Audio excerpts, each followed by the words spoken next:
Welcome, friends, today to a very new episode of The Founder's Ledger.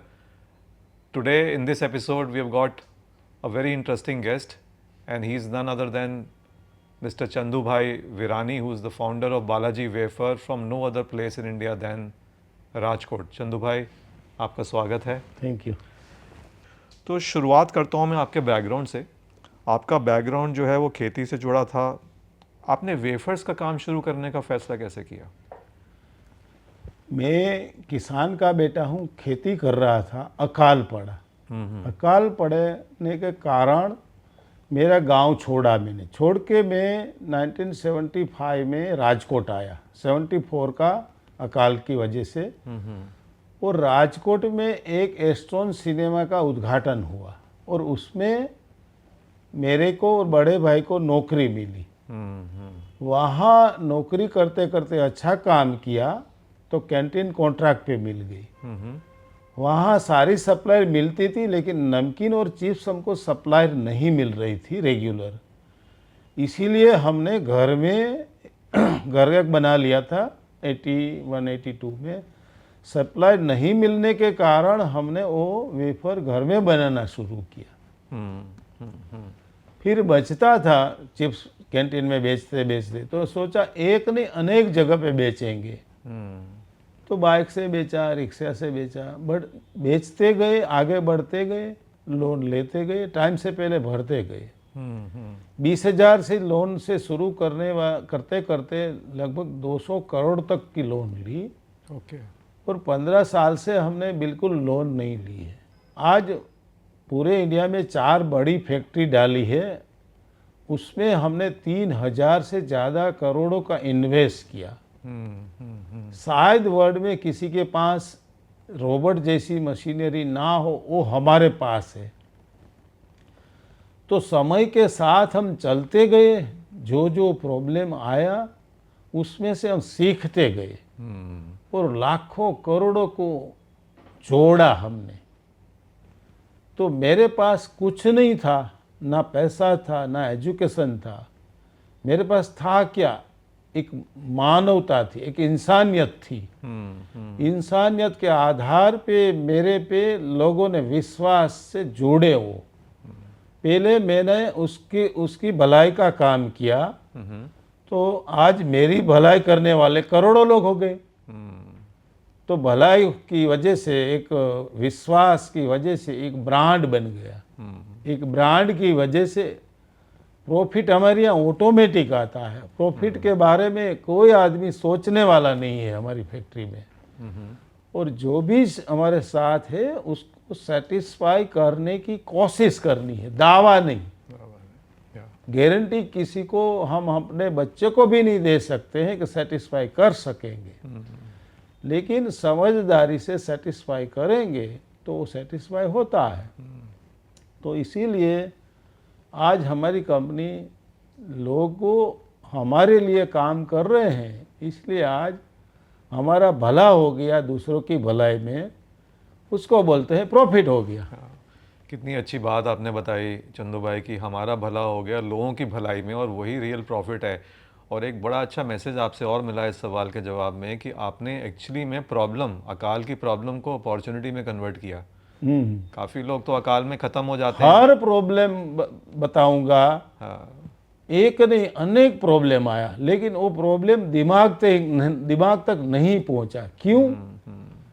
मानव का एक ये पाठ है, मानव जीवन का पाठ है. सुख दुख, निष्फलता सफलता वो उसके जीवन में आएगी नहीं तो उसमें से वो सीखेगा. लेकिन उसका माइंड मजबूत होना चाहिए. कोई भी मुसीबत पचानी पड़ेगी तो पचेगी का पैशन होना चाहिए. वो पैशन के कारण कोरोना काल में दुनिया की महामारी सबसे बड़ी आई, उसमें हमने डबल सेल किया. अरे वाह. कभी ऐसा लगा कि शुरू के दिनों में चंदू भाई कि ये बिजनेस नहीं चल पाएगा? अरे बहुत लगा. हाँ. मेरे को हलवाई मानते थे, मेरे को फेरिया मानते थे, मेरे को गरीब मानते थे. मैं जीवन में कभी गरीब नहीं था. क्योंकि भगवान हमको ऐसा शरीर दिया है कि स्थिति के मुताबिक हम जी सकते हैं. जो भी स्थिति आती है हमको दिमाग तक नहीं पहुंचेंगे तो उसको बोलते हैं सुखी होना। हाँ बिल्कुल। सुखी का कोई मात्रा नहीं है, सुखी की मात्रा मानसिकता है। तो हमने कभी कोई जो भी बोला हमने उस पे ऊपर ध्यान नहीं दिया, लेकिन उस पे हमने ये कि ये वैल्यूबल बिजनेस नहीं है तो उसमें वैल्यू कैसे बनानी चाहिए। हमको कोई फेरिया कंदोय मानते हैं, हम एक इंसान की पहचान कैसे करवानी चाहिए, उसमें ऐसा गोल आता है। तो वो गोल करने गए तो हमारे साथ बिजनेस का गोल हो गया, बिजनेस के प्रॉफिट का गोल हो गया। बहुत सुंदर। तो थोड़ा आगे बढ़ते हैं। तो शुरुआत में जब जैसे कोई बिजनेस शुरू किया जाता है तो हमारे पास पैसा भी कम होता है, साधन भी कम होते हैं। तो उस समय में जब ये सब कुछ कम था तो ऐसे क्या फ़ैसले लिए जिससे बिज़नेस और आगे बड़ा बना? हमारे पास कुछ नहीं था तो ऑप्शन कम हो गया।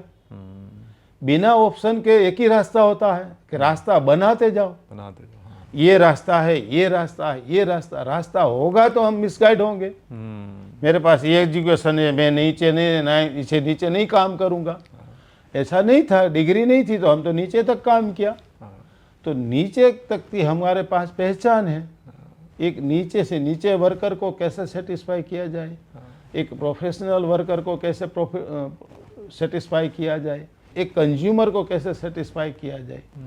कर्म से कोई बड़ा धर्म नहीं है। बिल्कुल, क्या बढ़िया बात है। काम एज आनंद है, मतलब कर्म योगी, काम आनंद के लिए कीजिए, बिल्कुल। उसको बोलते कर्म योगी। हाँ।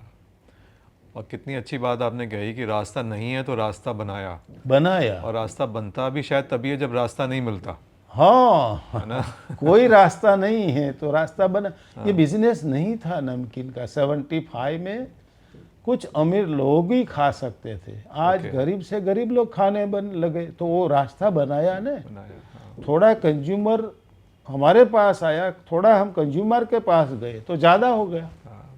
कोई ऐसा टर्निंग पॉइंट हर एक बिजनेस में आता है जब कोई एक दो ऐसे फैसले लिए जाते हैं जो बिजनेस को एक और बड़ा बना देते हैं और अलग दिशा में ले जाते हैं। कोई ऐसा फैसला आपने पहले 10 सालों में लिया जिससे बालाजी की स्थिति चेंज हो गई? बहुत साल पहले हम ये भट्ठे चलाते थे, वो निकाल के कंज्यूमर जो दुकानदार परेशानी की वजह से हमने सोचा कि क्वालिटी देंगे, क्वालिटी देने के लिए ऑटोमेटिक डालेंगे। तो समझ नहीं थी, वो भट्ठा निकाल दिया और ऑटोमेटिक डाल दिया। भट्ठा भी बंद और ऑटोमेटिक नहीं चलता था क्योंकि हमको समझ नहीं थी, मशीनरी गलत आ गई। तो वो हम रोड पे आ गए समझो। तो रोड पे आ गए तो क्या होगा, हम सिंग चने खा के जी सकते हैं। तो ऐसा विचार से वो कंपनी सप्लाई करके कंपनी बंद हो गई। तो वो हमने प्लांट 6 महीने में शुरू कर दिया।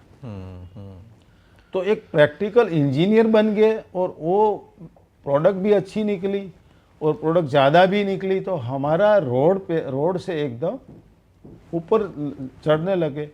और एक समय के साथ टेक्नोलॉजी का बदलाव करते गए और समय के साथ चलते गए। हम कभी ना गरीब थे ना हम आज अमीर हैं। हम एक इंसान की पहचान नहीं थी, आज हमारी पहचान इंसानियत में गिनी जाती है। वो हमारे लिए सबसे बड़ा घमंड है। एक बड़ा इंसान की तरह देखा जाता है, वो हमारा ईगो है। तो एक बालाजी वेफर के बारे जो समझते हैं कि आपका ना डिस्ट्रीब्यूशन नेटवर्क बहुत बड़ा, आपने डिस्ट्रीब्यूटर्स इतने सारे कैसे बनाए? मैं समझता हूँ कि कुछ लाखों में आपके डिस्ट्रीब्यूटर्स हैं। ये कैसे बनाया आपने? वो इसीलिए बनाया कि पहला हमने कंज्यूमर को सेटिस्फाई किया। तो कंज्यूमर ने खाया ज़्यादा, तो ज़्यादा खाया तो हमने हमारा डिस्ट्रीब्यूटर को बोला आपको डिलीवरी करनी है। तो उसको 80% तो काम खत्म हो गया, सिर्फ डिलीवरी करनी है। तो उसका फोकस डिलीवरी पे है। और हमारे पास इसी आप यूट्यूब में देख सकते हैं, अच्छी मशीनरी है। वो 24 आवर्स 6 दिन तक चलेगी तो भी रुकती नहीं है। अरे वाह। तो सारी मशीनरी से, सप्लायर से, प्रोसेस सारे चीज़ें कमिटेड हो गई। कोई ऐसे डिस्ट्रीब्यूटर हैं जो आपसे जो जुड़े शुरू में कभी छोड़ के गए या कोई छोड़ के नहीं गया? नहीं नहीं, देखो छोड़ के तो आता है जाता है, लेकिन बहुत कम। वो जो बड़ा सोल डिस्ट्रीब्यूटर है वो कोई चेंज नहीं होता। नहीं होता। छोटे छोटे हैं वो कभी कभार चेंज होते हैं, लेकिन बहुत कम होते हैं।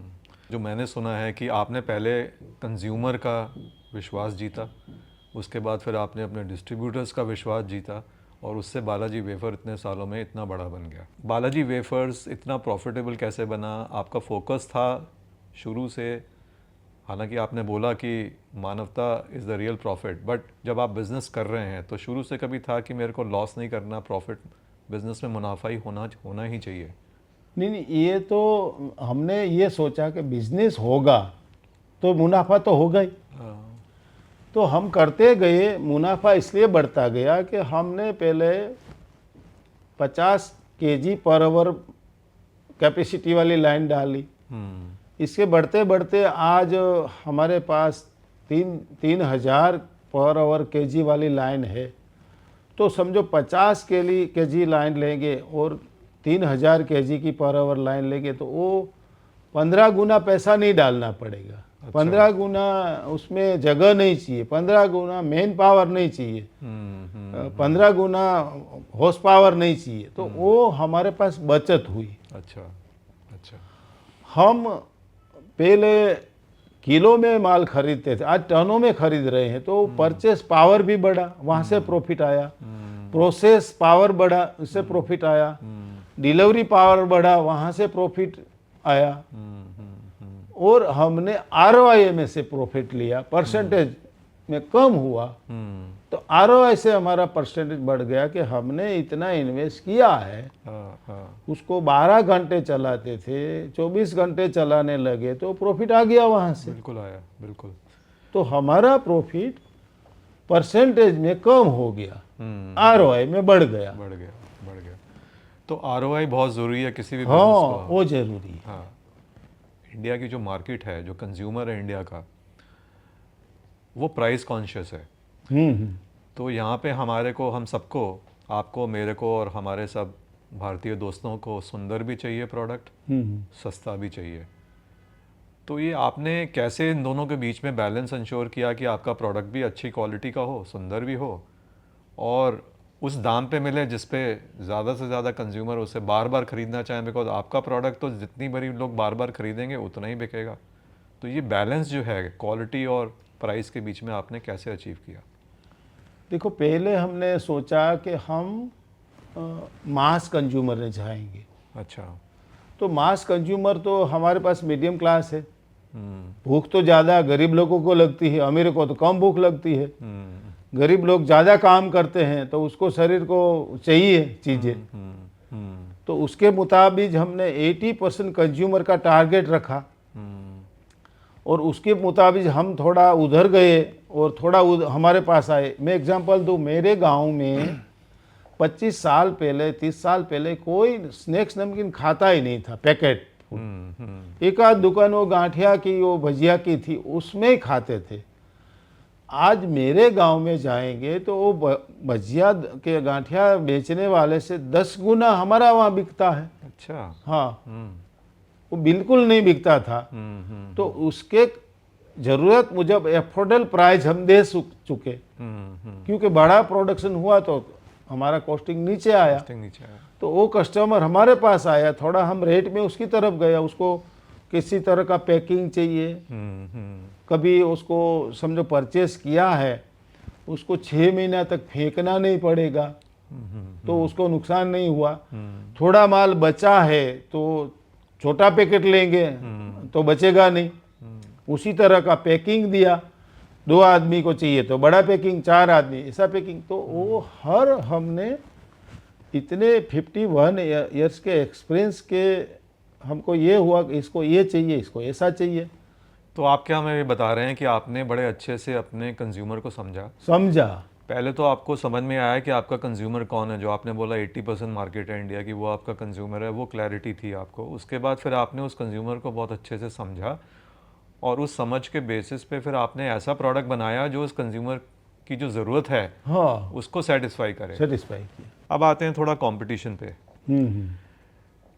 आपने जब शुरू किया तो इंडिया में कोई इंडियन ब्रांड्स बालाजी जैसे तो थे नहीं, मल्टीनेशनल ब्रांड्स थे और इतनी बड़ी बड़ी कंपनीज हैं जो इतना बड़ा प्रॉफिट भी है, तो उनसे आपने कैसे compete किया उस बाज़ार में? पहले एमएनसी कंपनी थी, वो इतनी ग्राउंड रूट तक समझने वाली नहीं थी। मैं ग्राउंड रूट से था। मैं आपको एमएनसी कंपनी की बात बोलूं 25 साल 30 साल पहले की, तो वो 10 रुपया से छोटा पैकेट नहीं था, याद कर लीजिए। तो हमने उसी टाइम 5 रुपये का पैकेट दिया। अच्छा। आज भी हम 5 रुपये का पैकेट दे रहे हैं। क्योंकि आहिस्ते आहिस्ते आदमी की जो हार्डवर्क कम होता जा रहा है, इसलिए उसकी रिक्वायरमेंट भी कम होती जाती रही, तो हमने वेट कम करते रहे। अच्छा। पहला आदमी 50 ग्राम खाता था, फिर उसने 45 ग्राम किया, फिर उसने खाने का 40 ग्राम किया। तो आज हम 25 ग्राम दे रहे हैं, तो 25 ग्राम में एक आदमी की भूख मिट सकती है। चाय पी लेंगे या कोई सॉफ्ट ड्रिंक पी लेंगे, और 25 ग्राम नाश्ता है, ये कोई फूड तो नहीं है। 25 ग्राम आपके या कोई छोटे आदमी के पेट में जाएगा तो उसकी भूख मिट सकती है। खाना तो उसको खाना ही है, खाना तो खाना ही। अगर खाना नहीं मिलता है तो कभी कभार मूंग दाल का 10 रुपये का पैकेट खा ले तो भूख भी कभी कभार मिट सकती है।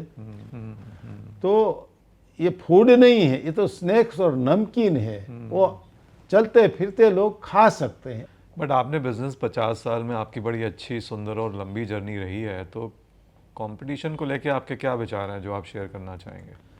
देखो, कंपटीशन हमने कभी 1% सामने डिस्काउंट कर दे, 5% करेंगे, उन्हें 2 किया तो हमने 3 कर, ऐसा नहीं किया। हमने उससे अच्छी बातें की, उससे हमने अच्छी सिस्टम दी, और हमने पहले से ही सोचा कि किसी कॉम्पिटिटर को ख़त्म नहीं करना है। अगर सारे कॉम्पिटिटर को हम ख़त्म कर देंगे तो हम रावण बन जाएंगे। तो रावण बनना सही नहीं है। मोनोपोली बिजनेस में करो, लेकिन सबको साथ रख के करो। हम उससे कुछ अच्छा देंगे तो हम उससे बड़ा बन जाएंगे। उसको ख़त्म नहीं करना है, क्योंकि वो कॉम्पिटिटर ही हमको सिखाता है। बिल्कुल। आज हमने एमएनसी में से ही सीखा ने बिल्कुल कि वो दिमाग से बातें करती है तो हम दिल से बातें करेंगे। वो प्रोफेशनल है तो हम प्रैक्टिकल है। हम प्रैक्टिकल तो बने, लेकिन उसको कॉम्पिटिटर ना समझ के, साथीदार समझ के हमने सीखा। मेरी एक टीम प्रैक्टिकल है, वो इंडियन प्रोडक्ट देंगे। एक हमारे पास प्रोफेशनल टीम है, वो एक वेस्टर्न प्रोडक्ट देंगे। तो हम एमएनसी से भी सीखते हैं और एक लोकल कॉम्पिटिटर से भी सीखते हैं। दोनों को सीख के हमारे पास दोनों चीज़ें हैं। हमारे पास प्रोफेशनल भी है, प्रैक्टिकल भी है। प्रैक्टिकल मतलब इंडियन नमकीन, प्रोफेशनल मतलब एमएनसी के सामने भी हमारी प्रोडक्ट अच्छी चल सकती है, कम नहीं। जहाँ है हम, वहाँ एमएनसी की प्रोडक्ट को पूछिए और हमारी प्रोडक्ट को पूछिए तो हमारी ज़्यादा प्रोडक्ट चलती है। और एक इंडियन प्रोडक्ट के सामने, इंडियन बिजनेस के सामने भी हमारी प्रोडक्ट ज़्यादा बिकती है। तो दोनों में से हमने सीखा ने, तो हम राम बन के सबके दिल में तक पहुंच सके। तो राम बनाने वाले कौन? हमारे कॉम्पिटिटर। बिल्कुल। कितनी अच्छी बात बोली आपने।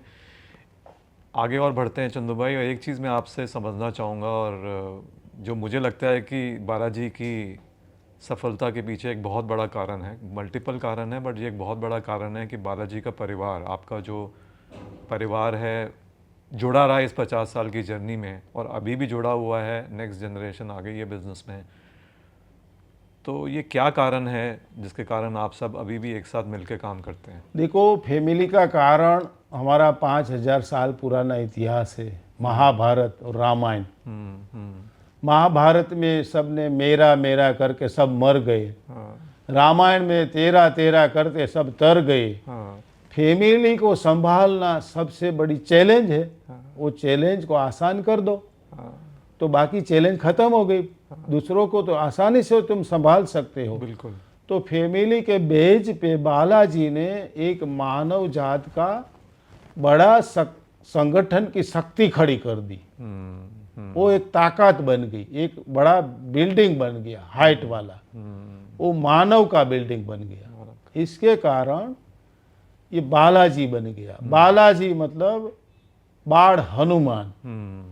हनुमान ने वानर सेना बनाई थी, हमारी टीम ने मानव सेना बनाई, बहुत सुंदर। एक विश्वास पात्र मानव सेना।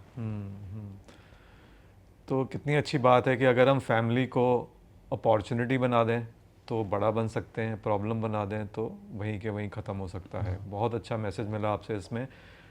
अब और आगे बढ़ते हैं। अभी कुछ दिन पहले ही आपने अमेरिका की एक बहुत बड़ी इन्वेस्टिंग कंपनी, उन्होंने बालाजी में इन्वेस्ट करा है, प्राइवेट इक्विटी कंपनी है, और हमारे व्यूअर्स के लिए बड़ा अच्छा ये मैसेज होगा। आपके विचार उस पर क्या हैं कि 50 साल की जर्नी में आपने पहली बार जो बालाजी एक फैमिली रन बिज़नेस है इतना बड़ा बनाया, आप लेके आए हैं, आपके क्या विचार हैं उस पर और क्यों लेके आए हैं आप? वो मेरा विचार नहीं था, मैं एक प्रैक्टिकल हूँ। हाँ। मैं तो बोलूँगा फैमिली कंपनी चलाएंगे, हाँ। मेरे को नहीं अच्छा लग रहा था। लेकिन हमको अच्छा लगे ना लगे, हर का एक माइंड अलग होता है, मन अलग होता है, लेकिन मत तो एक पेटी में डालना पड़ेगा। क्योंकि ये कंपनी मेरे से ज़्यादा आगे कौन ज़्यादा चलाएंगे, हमारी नेक्स्ट जनरेशन। तो उसका विचार ये था, उसने सालों का पूरे वर्ल्ड की कंपनी का डेटा देखा कि एक फैमिली कंपनी बहुत लंबे टाइम तक नहीं चलती है और एक प्रोफेशनल कंपनी लंबे टाइम तक चलती है।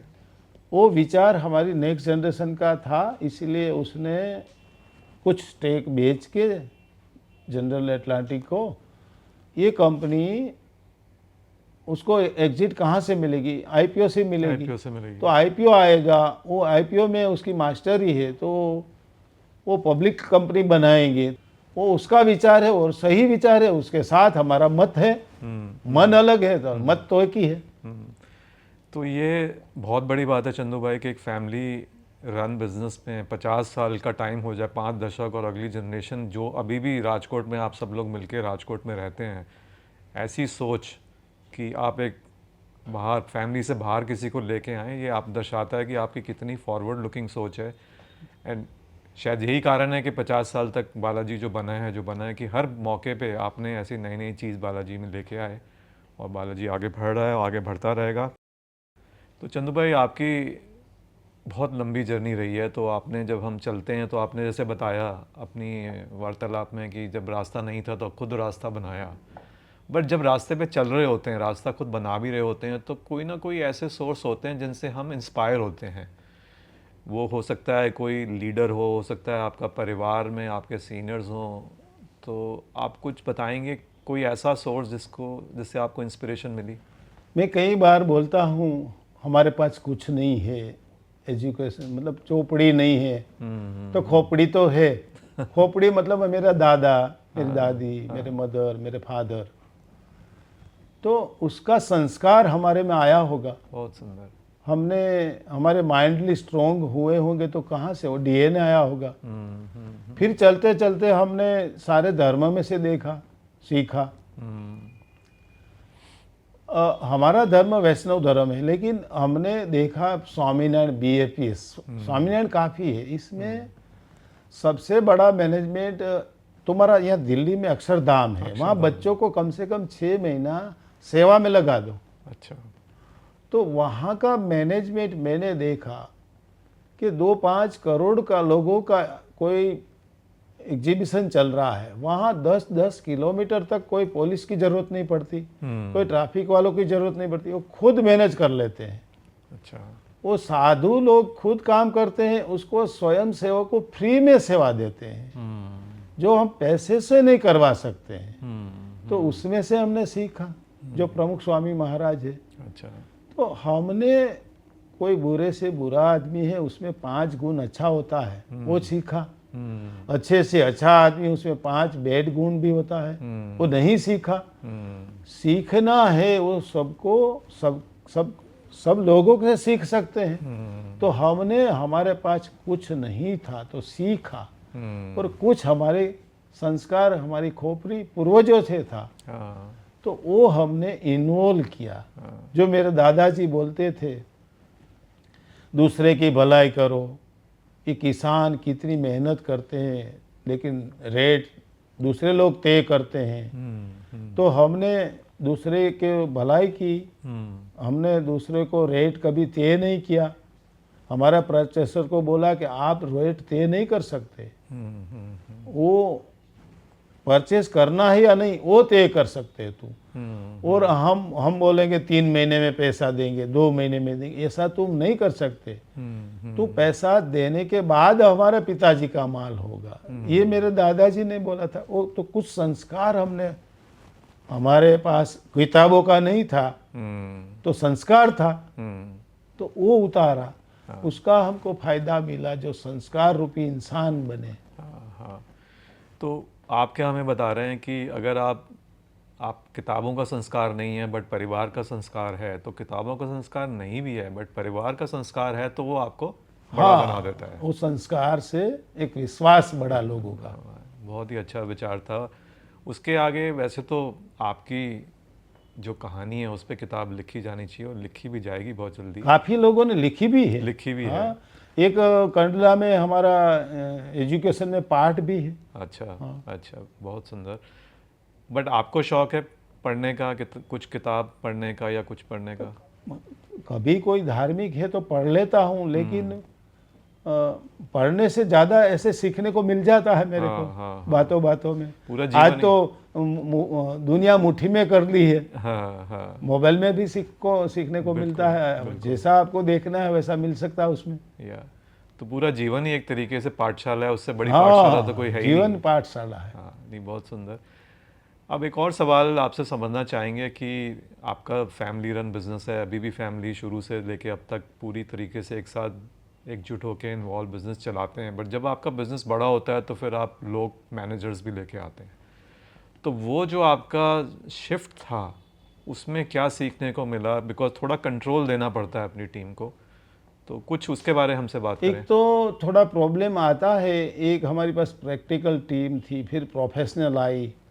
तो वो दोनों को मिलवाना थोड़ा कठिन था, वो भी सीख लिया हमने। तो वो भी सेट कर दिया हमने, और हमने एक वातावरण बनाया कि हम एक इंसान है। अपने इंसान किसको बोलते हैं कि तुम नीचे लोगों को साथीदार बनाओ, नहीं कि तुम ईगो बॉस बनो। बॉस बनो लेकिन एक साथीदार रूपी उसको सेटिस्फाई कीजिए, उसको थोपो मत काम। तो उसी तरह वातावरण बनाया, और एक लीडर बनने के साथ साथ उसके साथ 5, 25, 500 लोग साथीदार बना। तो साथीदार की टीम की वजह से वो साथीदार को बॉस बनने के लिए उसने दबाव नहीं किया, उसको फ्रीडम दिया। जो उसको मैंने समझाया, तुम एक तरीका तो ऐसे कर कि तेरी जिम्मेदारी है, कितना कर सकता है तू, एक इंसान बन के अपनी आइडेंटिटी बना। तो ऐसी साथीदार की फौज बन गई, तो एक बॉस ऐसा बन गया कि उसकी वैल्यू बढ़ गई। इसकी वजह से एक मजबूताई आई। सारे अलग अलग टीम होती है, purchase team, process team, packing team, marketing team, R&D team, finance team. तो ये सारे टीम वर्क बन के एक जिम्मेदारी से काम करके के ना कि थोपा जाए। तो क्या मैं आपसे सीख रहा हूँ इसमें कि जो फैमिली के जो संस्कार होते हैं कि एक दूसरे को फ्रीडम दीजिए, एक दूसरे का ध्यान रखिए, उसको सेटिस्फाई कीजिए। वही आपको सेटिस्फाई करेंगे। वही बालाजी में आपने अपना जब परिवार बड़ा किया तो उसी तरीके से बालाजी भी और बड़ा होता चला गया। तो ये बहुत ही अच्छी सोच है, बिकॉज कोई बिजनेस जो है उसमें आपको लोग तो बाहर से लाना ही पड़ेंगे और उनको आपको फैमिली की तरह ही रखना पड़ेगा, तो ही बड़ा बनेगा। तो ये बताइए, मैं समझना चाहूँगा चंदू भाई आपसे कि बालाजी राजकोट की तो सबसे बड़ी कंपनी है और इंडिया की भी अब बड़ी कंपनीज में आ गई है, बट राजकोट में जब आप बड़ा बना रहे थे बालाजी को, तो आपको लोग मिले जो आपको चाहिए थे? बिकॉज दिल्ली और बम्बई से और बैंगलोर और चेन्नई से तो लोग शायद नहीं आना चाहेंगे राजकोट में, तो फिर आपने अपने लोग कैसे ढूंढे? देखो, पहले तो ये बड़े लोगों की ज़रूरत नहीं थी हमको। काफ़ी टाइम तक हमारी कंपनी छोटी रही। फिर जहाँ जहाँ आगे बढ़ते गए हमारा सेल महाराष्ट्र में बढ़ा, तो उसके लिए हमने एक फैक्ट्री वलसाड़ में डाली। थोड़ा सेल बढ़ा राजस्थान एमपी की तरफ, एक फैक्ट्री वहाँ डाली। तो ऐसे ऐसे हम फैक्ट्री डालते गए और हमको अच्छा आदमी भी आज राजकोट में रहने के लिए तैयार हैं।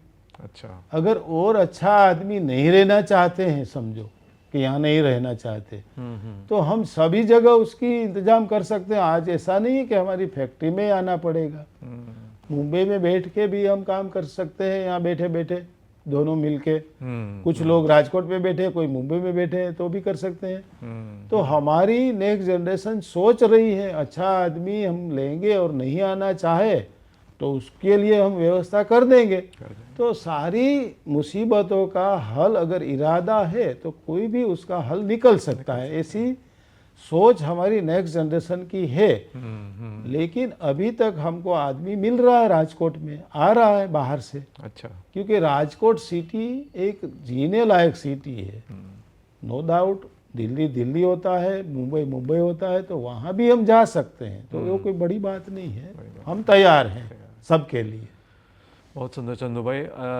अब ये मैं आपसे जानना चाहूँगा, मैंने सुना था कहीं कि बालाजी वेफर ने अपने कॉम्पिटिटर्स को भी हेल्प करा जब उन्हें कुछ परेशानी या दिक्कत का समय जा रहा था, तो उसके बारे में कुछ और जानना चाहूँगा। देखो, यहाँ दिल्ली में हल्दीराम की बात थे, वो उसकी फैक्ट्री पूरी जल गई 4-5 साल पहले। तो उसको फ़ोन आया तो मैंने बोला होना था हो गया, जान बची तो लाखों पाए। अब आपको करना क्या, आपकी ब्रांड बनाए रखने के लिए क्या सोचा है आपने, मैंने सवाल किया। तो उसने सामने से पूछा कि देखो हम 4 भाई हैं, एक भाई हमारा राजकोट में है। अच्छा। तो हमने आपको इसलिए फ़ोन किया है कि आप हमारा ब्रांड पे हमारा जॉब वर्क कर दीजिए। तो मैंने बोला ठीक है, हमने किया नहीं है, मैं की कोशिश करूँगा आपको 1-2 घंटे में, क्योंकि मैं तो नहीं संभाल रहा हूँ, हमारी नेक्स्ट जनरेशन संभाल रही है। तो मैंने उसको पूछा, तो पहली नज़र में तो क्योंकि ये प्रोफेशनल लोग बच्चे हैं, तो कि अब मैदान खाली है, कल से हमारा माल चालू कर देंगे वहाँ, खाली है तो। मैंने बोला हम एक इंसान है और इंसान रहना चाहिए, बिजनेसमैन तो बाद में बने। अब एक इंसान कॉम्पिटिटर है लेकिन वो घायल हो गया है। वो आज अच्छा चीज, कल अच्छी चीज थी, आज वो रोड पे आ गया कि जैसी नौबत आ गई है। तो हमको उसको हेल्प करना चाहिए, ये मानवता है हमारी। हमारा पूर्वजों ने मानवता दी है, तो हमारे बच्चों ने हाँ बोल दी और हमने उसको 2 साल तक जो भी मदद चाहिए, जितना पैकेट चाहिए उतना हमने पुरवार किया। और उसने बोला वही रेट में, कोई बिजनेस नहीं, सेवा के रूप में। तो वही तो मैं बोलता हूँ, कॉम्पिटिटर रहेंगे तो वही तो हम राम बनाएंगे। बहुत बहुत बढ़िया चंदू भाई। बिकॉज क्या होता है कि किसी भी मार्केट में सब मिलके ही उस मार्केट को बड़ा बनाते हैं। हाँ, तभी मार्केट बनता है। मार्केट उसको कहते हैं समूह। हाँ, समूह है। हाँ, और जितना मार्केट बनेगा वो तो सभी का फायदा है उसमें। तो अगर आपका कंपटीशन ख़त्म होता है तो मार्केट भी छोटी होती है। तो चंदू भाई, आपकी 50 साल की प्लस की जर्नी रही है, 5 दशक की, और इसमें भारत बहुत बदला है।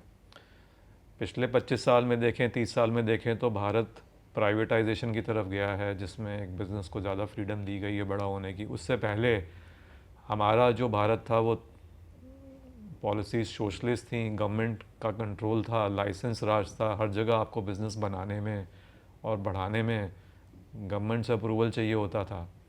तो उस टाइम में पहले 25 साल में आप बताएं कि आपने ये कुछ परेशानियां देखी, और अगर देखी तो उसको आपने कैसे सॉल्व किया अपना बिज़नेस बढ़ाने में।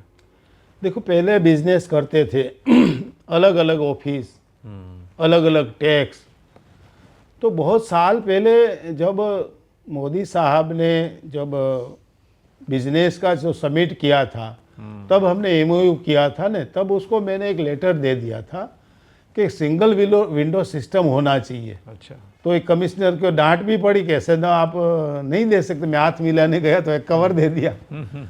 तो आज काफ़ी फर्क किया है ये एक एक सरकार, ताकतवर सरकार आई है, मोनोपोली वाली सरकार आई है, भाजपा सरकार, तो काफ़ी इंस्पेक्टर राज ख़त्म किया, काफ़ी इनकम टैक्स राज ऑनलाइन में ख़त्म किया, और टैक्स अलग राज्य का था। हमको जीएसटी में एक ही टैक्स के नीचे आना पड़ा, तो वो टैक्स सरकार को भी इजी मिला। तो मैं तो ऐसा बोलता हूँ, अगर टैक्स ज़्यादा से इजी होगा ने तो भरने के लिए सब तैयार है। सब तैयार है। तो जीएसटी की वजह से आज सरकार को ज़बरदस्त टैक्स मिला। आदमी टैक्स से नहीं डरेगा। आदमी अलग अलग एक अलग अलग जाना है विंडो में, वो तकलीफ है। तो एक जीएसटी, एक टैक्स हो गया पूरा इंडिया का, तो सरलता हो गई सारे बिजनेस वालों को। जो माल रुक रुक के चलता था वो स्पीड से चलने लगा, स्पीड बढ़ गई बिजनेस की, इसके वजह से टैक्स भी बढ़ गया। तो ये अच्छा विचार था, और ये विचार नई सरकार ने एम्प्लॉय किया, और इसलिए सब बिजनेसमैन आगे बढ़े, इसकी वजह से टैक्स भी बढ़ गया। तो होना चाहिए, सही है। हम रजूआत करेंगे तो सुनने वाला भी है, देर से पर ट्राई करते रहो तो सुनते रहेंगे। और क्या होता है चंदू भाई कि जब ऐसे आप ही बता रहे हैं कि जब बिज़नेस बड़ा होता है, बिज़नेस क्यों बड़ा होता है? जब बाज़ार बड़ा होता है। तो गवर्नमेंट की पॉलिसीज़ ने पिछले 25 साल में भारत का बाज़ार बहुत बड़ा किया, उसे खोल दिया, लाइसेंस वगैरह, इंस्पेक्टर राज ख़त्म किया, उससे सब बिज़नेस बड़े हो गए। अब अगर बिज़नेस बड़ा होता है तो गवर्नमेंट का टैक्स भी बढ़ता है। अगर वो थोड़े रेट पे भी टैक्स ले रहे हैं तो भी बड़े बिज़नेस पे थोड़े रेट का टैक्स में उनका टैक्स बढ़ता है। तो इससे क्या हुआ है कि सभी का फ़ायदा हुआ है। बिज़नेस भी बड़े हुए हैं, सरकार का भी फ़ायदा हुआ है, और जब बिज़नेस बड़े होते हैं तो ज़्यादा नौकरियां भी मिलती हैं, तो पूरे समाज का भी फ़ायदा हुआ है, समाज का, देश का फ़ायदा हुआ है। तो बहुत बहुत सुंदर मैसेज है इसमें हम सभी के लिए। तो चंदू भाई, एक और सवाल आपसे हम समझना चाहेंगे। आप स्नैक्स के बिज़नेस में हैं, स्नैक्स एक खाने का एक हिस्सा ही है, और खाना जो होता है वो स्वास्थ्य से जुड़ा हुआ है, क्योंकि हम अपने शरीर के अंदर उसको डाल रहे हैं, और उसमें एक बहुत बड़ी चीज़ एक आ जाती है, फैक्टर आ जाता है फिर क्वालिटी। तो उसके बारे में आपके क्या विचार हैं कि आप जो प्रोडक्ट अपना बना रहे हैं उसमें आप कैसे ये देखते हैं कि वो हमारे स्वास्थ्य के लिए भी, आपके कंज्यूमर के स्वास्थ्य के लिए अच्छा रहे? क्योंकि हम नमकीन बना रहे हैं तो सबसे ज़्यादा ऑयल था, तो उसमें हमने 4 प्रकार का अलग अलग फ्राई कर दिया। ड्रिप ड्रॉइंग, सेलो फ्राई, स्प्रे फ्राई और रोस्टेड। तो आप देख लेना, ऐसा हमने टेक्नोलॉजी की फॉरेन के मिलके, पेपर में डाल के देखेंगे तो पेपर में ऑयल का दाग नहीं होगा, तो एकदम लेस ऑयल कर दिया। फिर रतलामी सेव देखेंगे तो ओरिजिनल रतलाम या इंदौर में मैंने देखी, वो एकदम तीखी, एकदम तेल, एकदम मसालेदार, और हमने 50% ऑयल कम कर दिया, 50% मसाला कम कर दिया। तो काफ़ी चीज़ें हेल्थ के लिए हमने कम ऑयल कम मसाला वाली चीज़ें कर दी। तो हमने सबका ध्यान रखा है, खाली ये एनवायरनमेंट का भी ध्यान रखा है। हमारा जो पानी निकलता है वो पानी हमने 75% कम करके रिसाइकलिंग किया, और वो पानी हमारी चारों फैक्ट्री में वाटर बाहर नहीं निकलता है। अच्छा, वहाँ तक हमने हेल्थ का ध्यान रखा। अगर पानी हमारा गंदा बाहर निकलेगा तो किसी की हेल्थ का खतरा है। तो हमारा पानी हमारे प्रीमाइसिस में हम कोई पेड़ लगा देते हैं, काव के लिए ज्वार मक्का लगा देते हैं, और वो पानी पिलाने से पहले ट्रीट करवाते हैं। ट्रीट करके उसमें से लाखों का गैस यूज करते हैं हम, कि जो बाहर से मंगवाते हैं गैस, वो फायदा होता है हुंडिया मण का। और कुछ चीज़ें हम सोलार से पावर यूज कर लेते हैं, कुछ विंडमिल से यूज करते हैं। तो हम सारी जगह एनवायरनमेंट में भी हानिकारक न हो, क्योंकि हमारा हवा से विंडमिल होता है, सूर्य से हमारा बिजली होता है, कोई बाहर का कोयला या एनवायरनमेंट बिगाड़ता नहीं है। तो सारी हमारे कस्टमर की और सारे हमारे जो आसपास है उसकी भी हो सके इतनी हेल्थ की हम केयर करते हैं। बहुत बहुत बढ़िया। सबसे बढ़िया बात मुझे आपके जवाब में लगी कि आप पानी को जो बचा रहे हैं, और वो मैं उससे लिंक कर रहा था कि जो आपकी यात्रा शुरू हुई वो शुरू हुई अकाल से, क्योंकि राजकोट से आप हाँ आते हैं, काठियावाड़ से आप आते हैं, तो वहाँ तो पानी की इतनी किल्लत है, और उसी में पानी को आप बचा रहे हैं। तो आप ध्यान रख रहे हैं अपने आसपास के जो भी आपका एरिया है। इससे अब अगले सवाल मेरा आता है कि मैंने देखा कि बालाजी CSR में भी काफ़ी अच्छा काम कर रहा है, बायोगैस से फ्यूल बना रहा है, तो उसके बारे में बताइए क्या कर रहे हैं आप? नंबर 1 हमारा मेडिकल प्राधान्य होता है, नंबर 2 एजुकेशन होता है, नंबर 3 जो भी कोई संस्था है और हमारे जो यहाँ पेड़ पौधे लगाने और सद्भावना संस्था है, उसको मैंने बोलना नहीं चाहिए लेकिन बड़ा दान दिया है। तो ये हमारा कर्तव्य है और फर्ज भी है, दोनों चीज़ें हैं, तो वो तो करना ही पड़ेगा। ऐसा तो नहीं है कि हम कोई हमारी इच्छा से कर रहे हैं या कोई दान पुण्य कर रहे हैं, वो तो कंपलसरी करना पड़ेगा। बहुत सुंदर चंदू भाई, बिकॉज कोई बिजनेस होता क्या है, बिजनेस बनता है क्योंकि समाज आपको दे रहा है। हाँ, तो फिर समाज को रिटर्न भी देना चाहिए, रिटर्न भी देना वो तो हमारा फर्ज होता है। बिल्कुल बिल्कुल। कोई धर्म नहीं है, ये फर्ज होता है। 65% से ज़्यादा जो हमारी आबादी है वो 35 साल की एज से कम है। हमारे देश की एवरेज एज जो है वो 29 ईयर्स है। तो ऐसे भारत को, ऐसे युवा भारत को आप अपने 50 साल की जर्नी से आप क्या मैसेज देना चाहेंगे, ताकि अब जब भारत बढ़ रहा है आगे, उसमें वो ठीक तरीके से आगे बढ़ें और इस बढ़त में बढ़ोतरी करें? युवा भारत है, लेकिन युवा भारत कब रहेगा? सुबह अच्छी होती है, उसका लाभ लो।